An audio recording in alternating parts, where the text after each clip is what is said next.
From ABC News, World News Sunday, here's Sam Donaldson.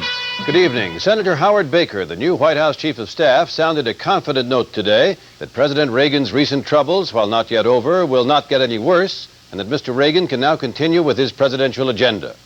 More on this upbeat view from the White House from Kenneth Walker. President Reagan returned from Camp David to a markedly more hospitable nation's capital in the view of his aides following his press conference performance last week.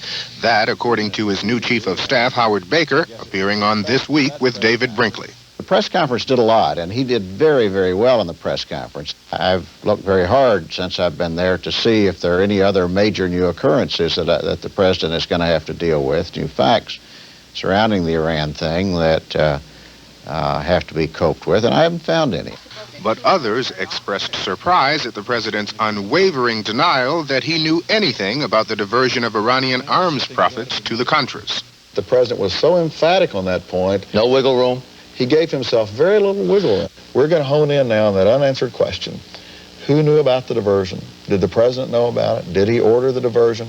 To get the answers, congressional committees have voted to grant limited immunity to former National Security Advisor John Poindexter and possibly his fired aide, Colonel Oliver North, as well, all of which is just fine with Howard Baker. And I'm convinced that we are not likely to have any big new devastating development in the testimony of North and Poindexter.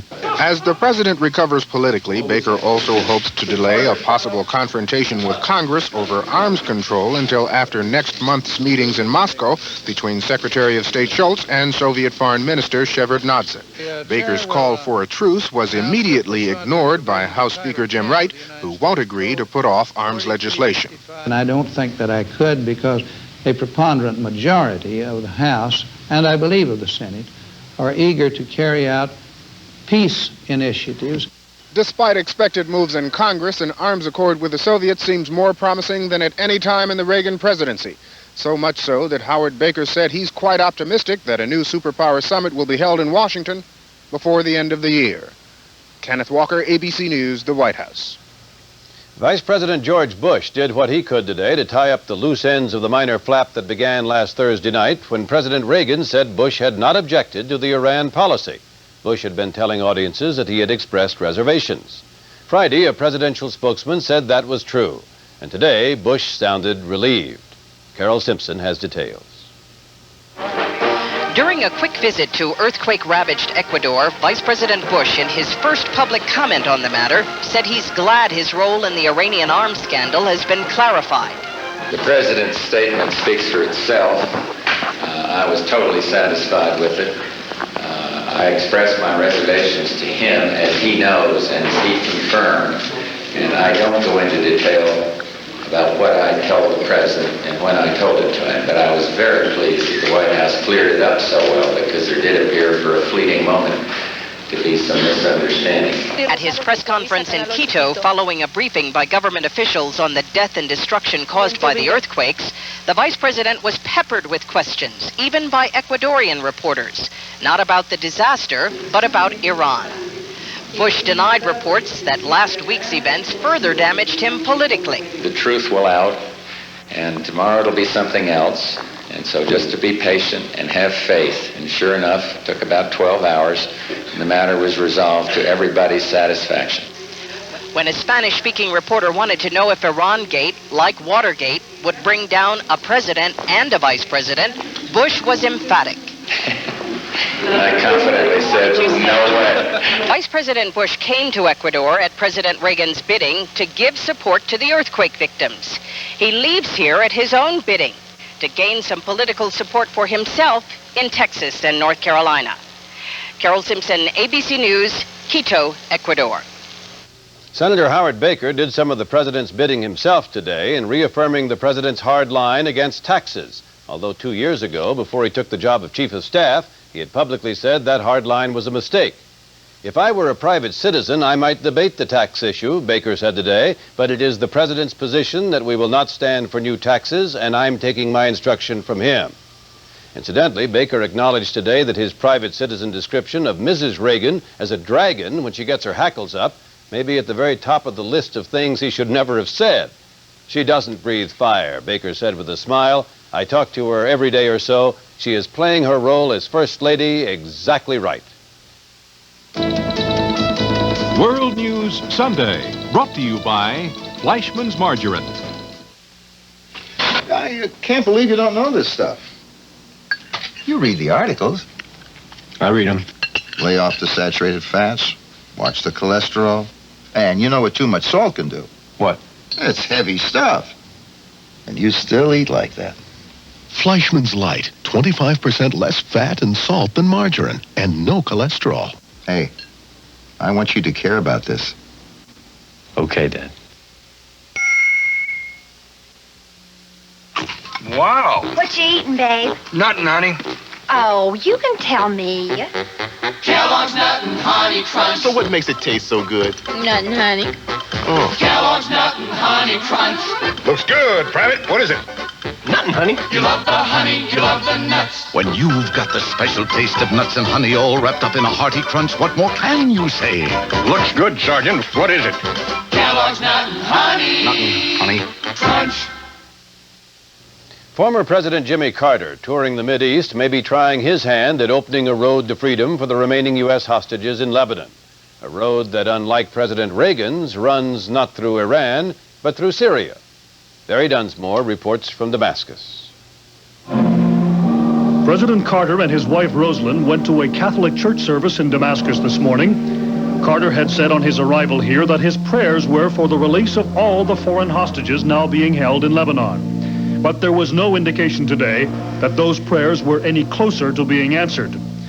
Carter has met twice today with Syrian President Assad, who currently has 7,000 Syrian troops in West Beirut, where it's believed the foreign hostages are being held by pro-Iranian extremists. Carter had said earlier he would ask Assad to use his influence to gain the release of the hostages. It's assumed he did so. It can also be assumed that Assad told Carter that the kidnappers do not answer to Syria, but are split among themselves with allegiances to different factions in Iran. When he returned from his first meeting with Assad, Carter did leave the doors open a little by refusing to discuss details of his talks with the Syrian president. I don't think it's appropriate for me to describe the subjects we discussed. That would be better obtained from President Assad. It remains a tantalizing irony that the president who was so damaged by a hostage crisis might now succeed in getting the release of some of the very hostages whose freedom President Reagan tried to buy with U.S. arms. However, Carter himself has given absolutely no reason to conclude that his visit here might have such a result. Barry Dunsmore, ABC News, Damascus. The president of the Philippines, Corazon Aquino, has reached a conclusion that is firm and solid. After a year of waiting in vain for the communists to agree to a peaceful solution to their rebellion, Mrs. Aquino has concluded that if it's war they want, it's war they'll get. Mark Litke has the latest from Manila. President Aquino was in a defiant mood as she reviewed the graduating cadets at the military academy, scene of a bloodbath only 4 days ago, when a terrorist bomb exploded beneath the reviewing stand, killing 4, wounding 47. Many suspect the bomb exploded prematurely, that Aquino herself was the intended target. Today, the president said she had had enough, acknowledging for the first time that her peace policies had failed. My offers of peace and reconciliation have been met with the most bloody and insolent rejections. Aquino then proclaimed what sounded to many here like a declaration of war. One nation, one armed forces, acting with the energy and direction of a single hand, will smite the foe on the left and the right and permanently end all threats to freedom before my term as president is over. Investigators here say they still don't know who planted the academy bomb, communist rebels or disgruntled military men, though suspicions are mounting that military personnel were involved. What is known is that the explosion and renewed clashes with the communists have taken more than 100 lives in the past week, the bloodiest week of the year in the Philippines, bloody enough to change the policy of a president. The battle has only begun, but the victory will certainly be ours. Mark Litke, ABC News, Baguio City. Pakistan President Zia-ul-Haq has now given a broad hint that his country is capable of building a nuclear weapon. Zia told Time magazine, "What's the difficulty about building a bomb? We have never said we were incapable of doing this. We have said we have neither the intention nor the desire." That's sure to raise eyebrows higher in Washington and elsewhere.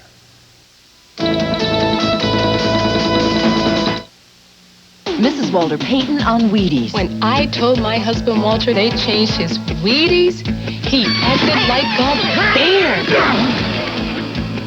Don't worry, sweetness. They're still low in sugar. All they did was take out 25% of the sodium. They still give you energy you need to pick yourself up on Sunday afternoons. And me, energy to pick up after you on Sunday nights. Wheaties, yeah, what the big boys eat. Cute box. U.S. Sprint keeps building, not just a link or a few lines of fiber optics, but the first and only 100% fiber optic network clear across America. With more fiber optic cable in place right now than AT&T. So U.S. Sprint can keep giving you the best overall savings and give you the clearest connections in long distance. Call U.S. Sprint, builders of the first and only 100% fiber optic network clear across America. Look to northwest. Look who gives you Asia after only 60,000 miles. Europe after only 40,000 miles. And the continental United States after just 20,000 miles.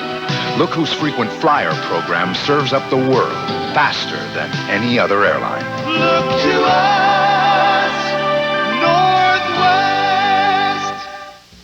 Women lead such hectic lives managing a career You're all set for Hawaii. and a family. There's no time for irregularity. Let's go for a ride, Mom. Maybe later. Okay. Yet women suffer from constipation 3 times more often than men. That's why there's Correctol.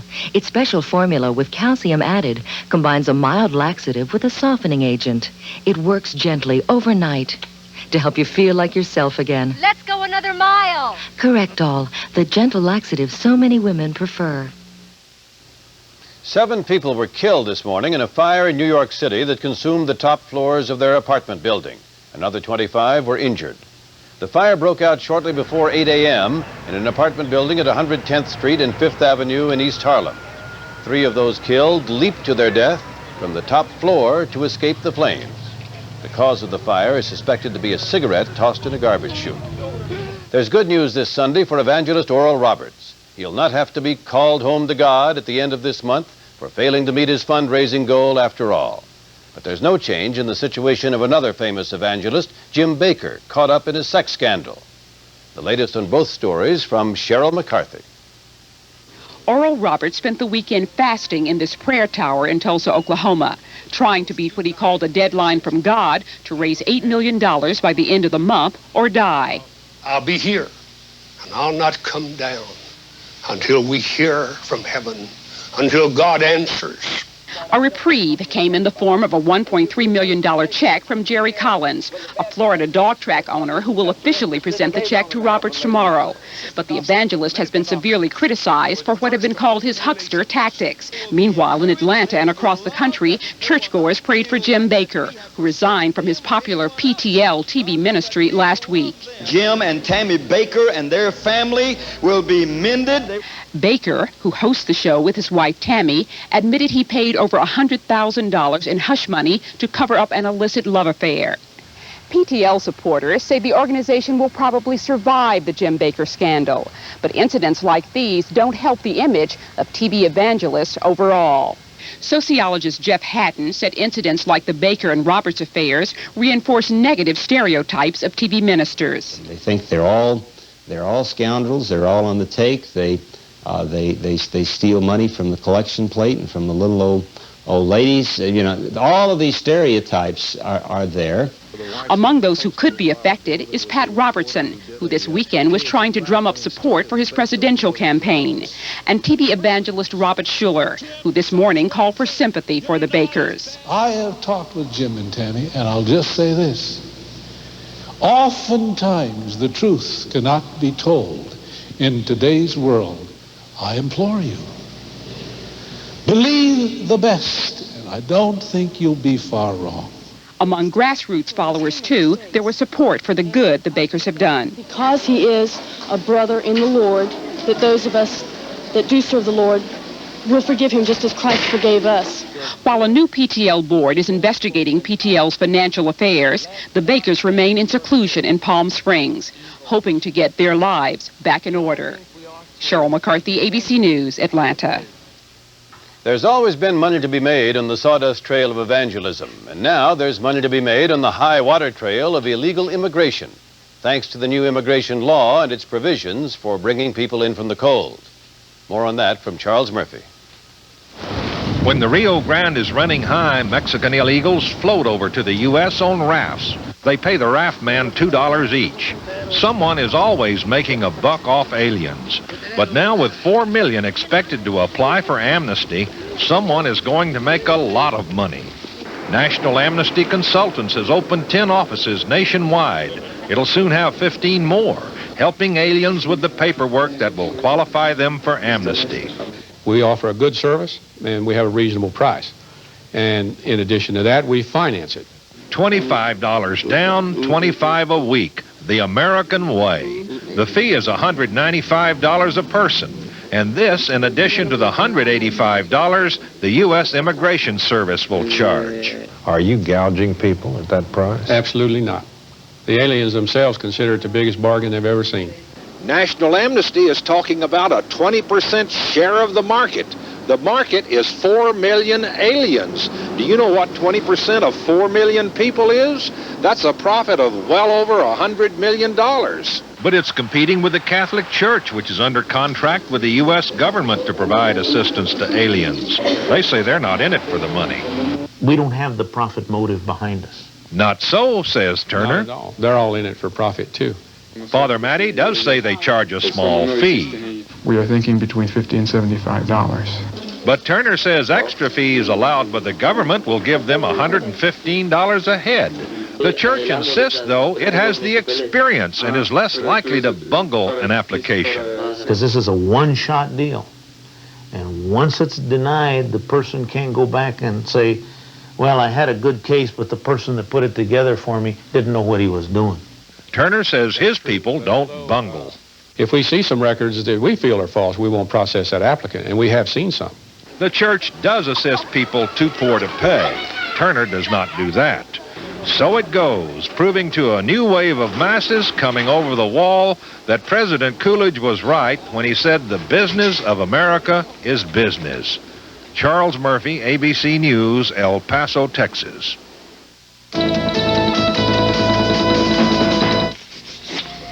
Managing information means storing it, finding it, and moving it from A to B. When that meant linking 800 miles of Alaskan pipeline, they called Contel. When it meant matching orders to inventory at the Stoneham Lumber Company, they called Contel.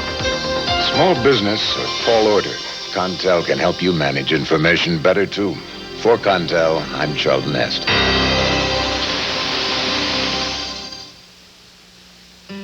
You know, it's funny. Lots of people used to think what made a great raisin bran was just a couple of scoops of raisins.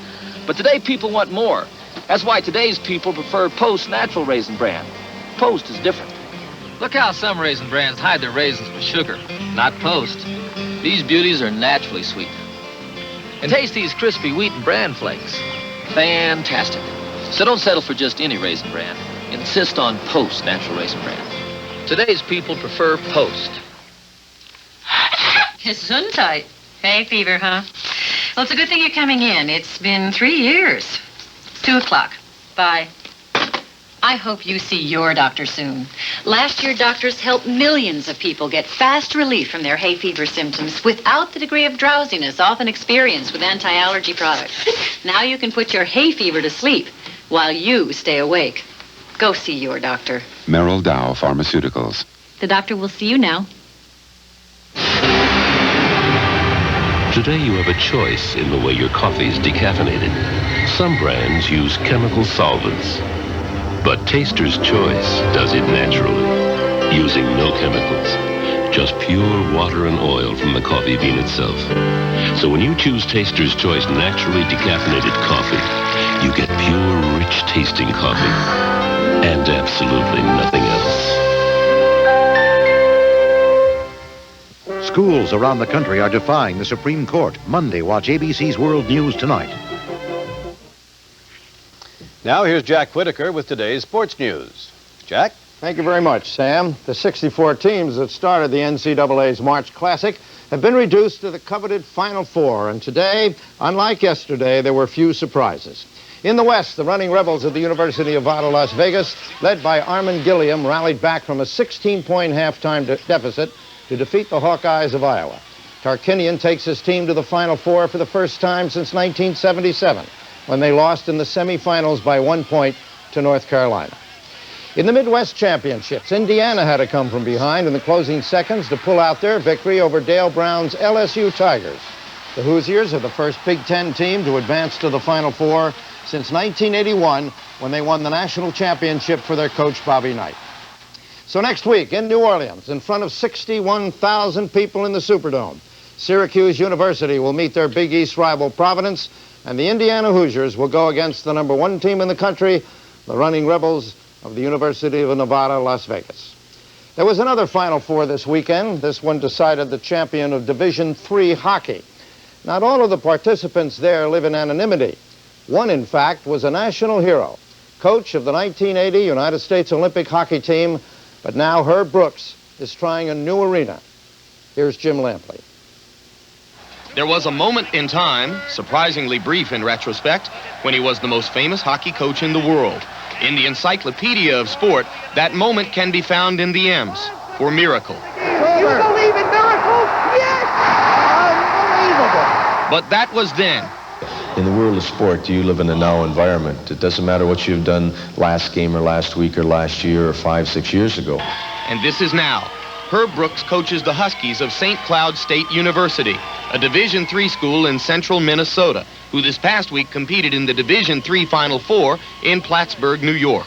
I don't think that I'm taking a step down by being in Plattsburgh, New York, in a 3,000 to 4,000 seat arena. It means a lot. You're playing the game, you're keeping score, it means a lot. If it didn't, why keep score? It was May 1986, 6 years after his Olympic triumph, when Herb Brooks started keeping score in St. Cloud. Behind him were 3 college national championships at the University of Minnesota and 3.5 years coaching the New York Rangers. The new, seemingly more modest mission was to upgrade St. Cloud State to Division I. This seems to suit me as far as my chemistry, building something, trying to get it to be able to compete with the Wisconsins, the Michigans, the Minnesotas, the Duluths, and what have you. Certainly instant credibility, recognition. When we held the press conference, it went out not only statewide, nationwide, but internationally. The coach's philosophy is the same as in 1980. Mental discipline, conditioning, a flowing, rhythmic style of play. Billy, they got to go to the goal line and get the puck now. And while overseeing his St. Cloud squad, Brooks has had a chance to reacquaint himself with the talent pool for the 1988 American Olympic team. I think it's safe to say that we have more players in 1988 than we had in 1984, and in 84 more than we had in 1980.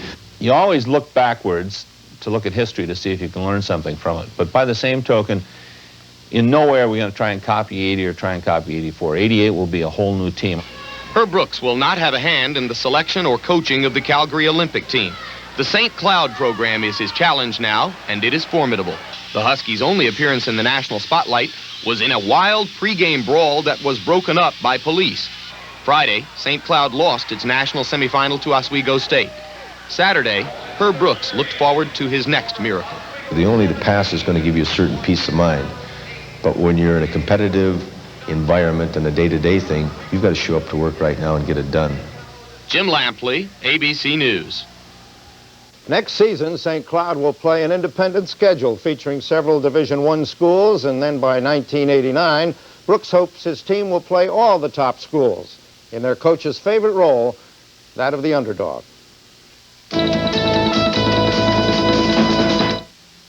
Did you know the last time you starved yourself to lose fat, you might have lost muscle? Why? You didn't eat enough protein. Protein helps you keep the muscle while you lose fat. And that's what's special about Kellogg's Special K. It has the highest level of dietary protein of any cereal. So the under 200-calorie Special K breakfast may help you get the fat off and keep the muscle on. Special K. Keep the muscle, lose the fat. Chardonnay, Zinfandel, Johannesburg Riesling, Sauvignon Blanc, Cabernet Sauvignon. The vintage-dated varietal wines of Ernest and Julio Gallo, among the most respected in America, among the most respected in the world. Today's Gallo, all the best a wine can be. Everyone has a favorite, unique hotel, but whichever it is, it'll have to move over. Bill O'Reilly has discovered the most unique hotel of them all. There are really only a couple of ways to arrive at a hotel. There's the standard way. Good morning. Welcome to the Westin Plaza. And then there's the Key Largo way.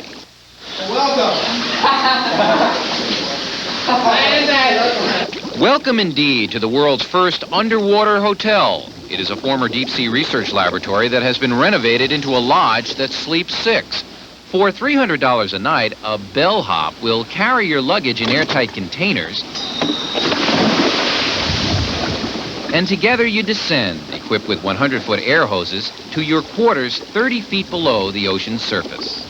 Everybody comes back feeling that they've gone into another dimension, another voyage into the future, and this is certainly a step in that direction. The guests enter the lodge through a large opening on the bottom of the structure. Purified air is pumped into the hotel from the surface, and employees on land can be immediately reached 24 hours a day. Once in the habitat, however, the guests are alone. One of the benefits of underwater lodging is a sense of isolation. Nothing can really intrude on your privacy unless you count fish. The hotel has plenty of comforts, including stereo, phones, a fully stocked refrigerator, a microwave oven, and a VCR. Underwater, the sea supplies all my wants. 20,000 Leagues Under the Sea is one of the most popular in-house movies, although watching it underwater can be a bit disconcerting.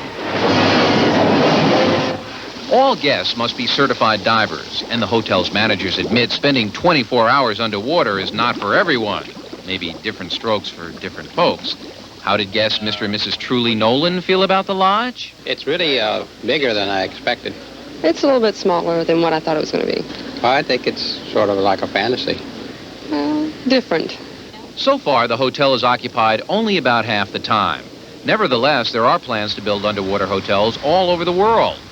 Whether ocean floor vacationing is the wave of the future is debatable, but one thing is certain. The concept is something to see. Bill O'Reilly, ABC News, Key Largo, Florida. That's our report. I'm Sam Donaldson. Good night. World News Sunday is a presentation of ABC News. My first broom. Sunday on Disney, Angela Lansbury in Bedknobs and Broomsticks. Sunday. What's your game? I steal things. You with the Acme Robbery Company? Burt Reynolds and Leslie Ann Down will do anything for diamonds. Rough Cut, Sunday.